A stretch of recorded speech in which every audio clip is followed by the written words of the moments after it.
Hi there, my name is Larry Engelhart. I'm one of the members of the leadership team for PICUP, which is the Partnership for Integration of Computation into Undergraduate Physics, and I'm going to tell you a bit about PICUP.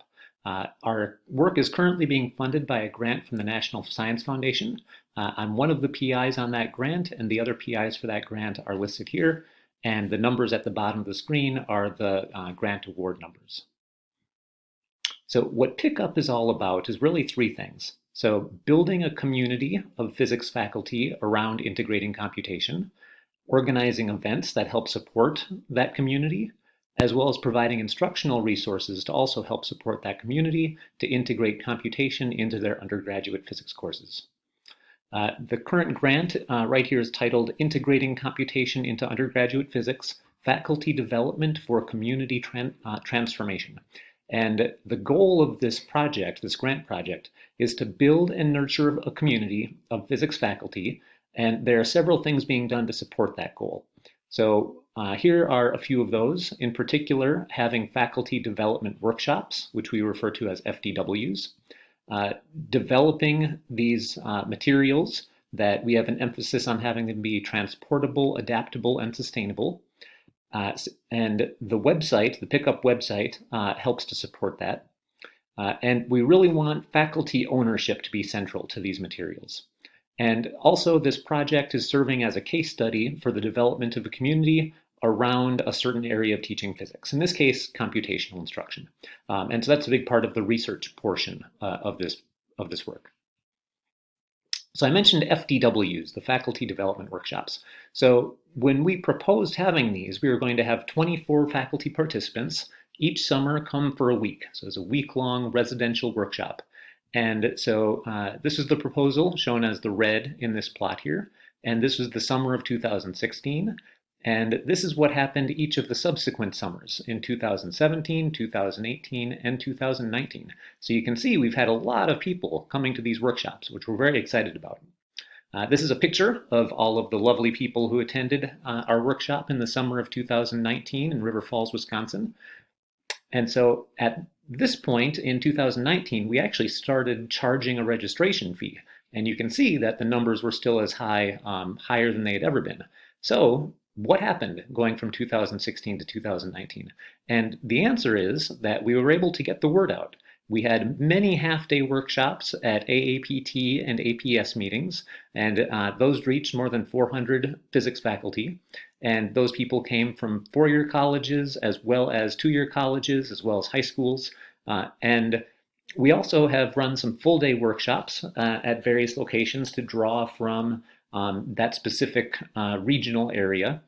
And then this summer of 2020, we are going to have a PICUP capstone conference. However, 2020 is when the current pandemic is, so this has been postponed. Instead, we just recently had a PICUP virtual conference. So I'm going to tell you a bit about this virtual conference, which is our first experience in doing that. We've had lots of in-person presentations, workshops to support faculty. This is our first virtual conference.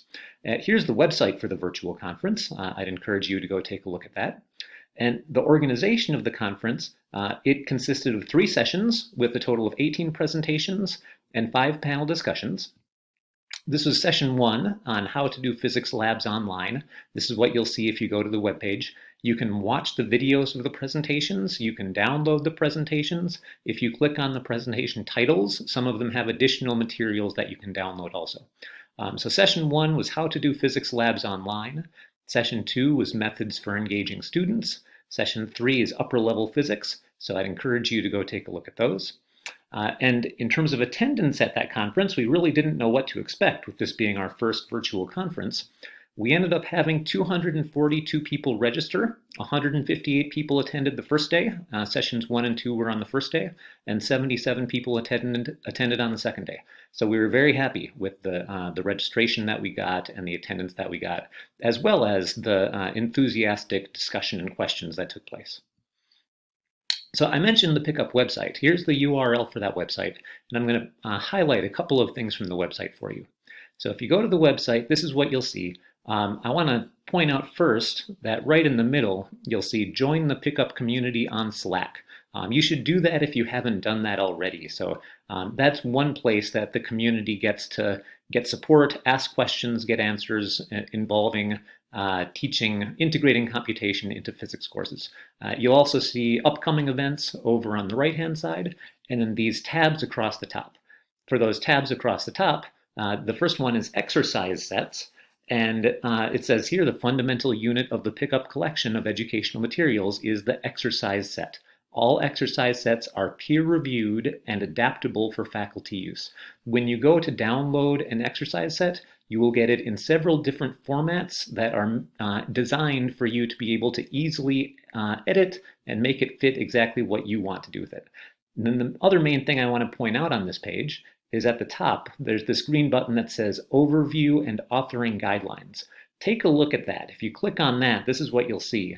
And it gives you an overview of the PICUP collection, including a detailed discussion of what exercise sets are, and it talks about the review process and how the authoring process works.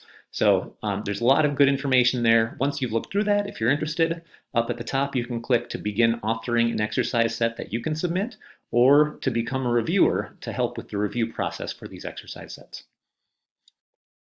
So an exercise set, if you look at any exercise set, you'll see that every one of them has this same structure. They contain an instructor's guide, a theory section, exercises, code, and solutions. So these are the requirements for any exercise set that's submitted. So you can know that there's going to be this uniform structure to it and a lot of support from the person who authored the exercise set. The Faculty Commons is the next tab over. For the Faculty Commons, it does not need to have that structure. So it makes it easier for people to share things that they've done without needing to have all of that structure to it. The Faculty Commons submissions don't go through a peer review process. An editor will still review it to make sure that it's appropriate, but then it doesn't have those same requirements that the exercise sets do. For both of these, for the exercise sets and the Faculty Commons, in order to actually access all of those materials, you'll need to become a verified educator. So if you just click in to go into the exercise sets for Faculty Commons, you'll see when you try to download things, it will ask you to become a verified educator. This is how many verified educators we've had as a function of time over the last few years. We are now over 1,200 verified educators. We would love to have you join us.